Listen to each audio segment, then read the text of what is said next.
لوگوں کو شاید یہ اندازہ نہیں کہ فلاں اچانک دنیا سے چلا گیا، ابھی تو بیٹھا تھا آنکھیں بند ہو گئیں۔ ہمیں نہیں پتا کہ موت کی تکلیف کیا ہے۔ روایتوں میں یہ مضبوط ملتا ہے کہ موت اس سے زیادہ سخت ہے کہ بندے پر اس کو کینچیوں سے کاٹا جائے۔ موت کا جو درد ہے، وہ جو سختی ہے، وہ اس سے زیادہ سخت ہے کہ اسے ہانڈیوں میں ابالا جائے۔ موت کی سختی بڑی خطرناک ہے۔ نصیب والے ہوتے ہیں کہ جن کی موت آسانی سے آ جائے، روح جو ہے وہ آسانی سے قبض کر لی جائے۔ نزا کا جو وقت ہے نا، سکرات کا جو عالم ہے، ہم اللہ سے دعا کرتے ہیں محبوب پاک علیہ السلام کے جلووں میں عافیت والی ہمیں موت نصیب فرمائے۔ ایسی تھوڑی شعراء نے اپنے کلام میں التجائیں کی ہیں۔ ہم سب چاہتے ہیں نا کہ حضرت عزرائیل ملک الموت آسانی سے روح قبض کریں۔ ویسے سچی بات بتائے کیا ہے کہ جب ان کی یاد میں زندگی گزرتی ہے نا، عشق رسول میں زندگی گزرتی ہے، آقا کی سنتوں پر عمل کر کے نبی پاک کی رضا والی زندگی گزرتی ہے نا، تو کیا خوبصورت شاعر بات لکھتے ہیں کہ جب تیری یاد میں دنیا سے گیا ہے کوئی، اللہ کرے کہ آقا کی یاد میں بس نبی پاک کے تصور میں جائیں، مدینہ پاک میں آقا کے جلووں میں دنیا سے جائیں، پھر کیا ہوگا؟ جب تیری یاد میں دنیا سے گیا ہے کوئی، جان لینے کو دلہن بن کے قضا آئی ہے۔ ہاں، پھر اس کی جان بڑی آسانی سے نکلتی ہے، وہ تو نبی پاک کے جلووں میں گم ہوتا ہے نا۔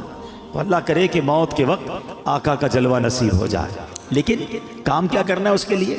کثرت سے درود پاک، چلتے پھرتے اٹھتے بیٹھتے۔ نہیں پڑھتے لوگ درود، فضول باتوں کے لیے گھنٹوں پڑھے ہیں۔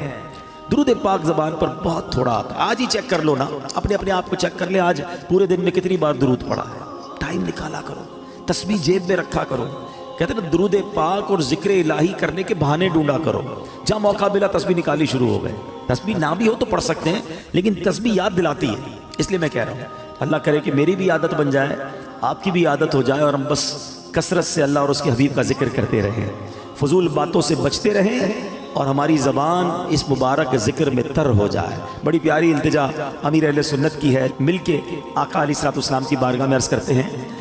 آج جس موضوع پر میں نے کچھ مدنی پھول پیش کرنے ہیں، یوں سمجھیے اس کا آغاز تو درود پاک کی اس فضیلت سے ہی ہو چکا کہ جو سکرات کا وقت ہے، جو موت کی سختیاں ہیں، کیا ہم اسے یاد رکھتے ہیں؟ ایک ایسی حقیقت ہے کہ جسے ہم بھول جاتے ہیں۔ زندگی میں ایسے زندگی گزار رہے ہوتے ہیں کہ جیسے مرنا ہی نہیں ہے۔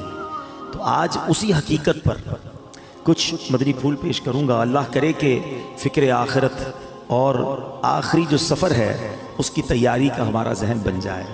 حجت الاسلام امام محمد بن محمد غزالی علیہ رحمت اللہ الوالی لکھتے ہیں، بنی اسرائیل میں ایک بڑا مغرور شخص تھا، ایک بند کمرے میں تھا۔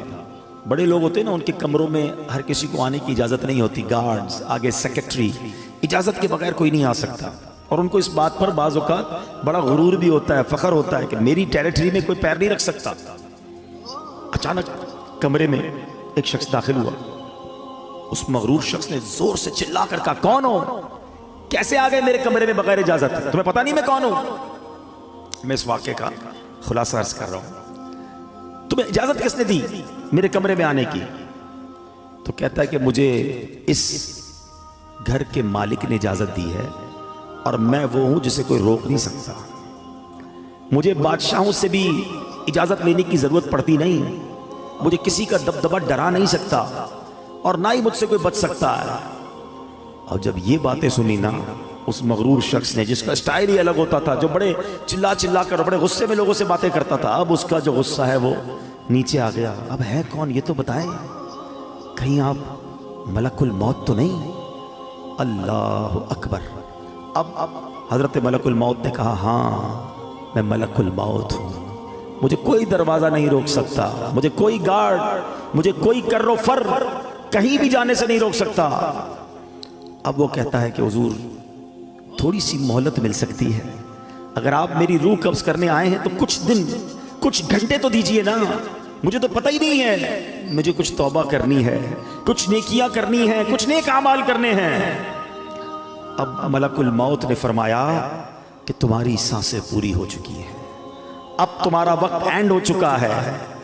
تو کہا اچھا پھر یہ تو بتائیں، اگر میری روح قبض کریں گے تو مجھے لے کر کہاں جائیں گے؟ تو ملک الموت نے فرمایا اس مقام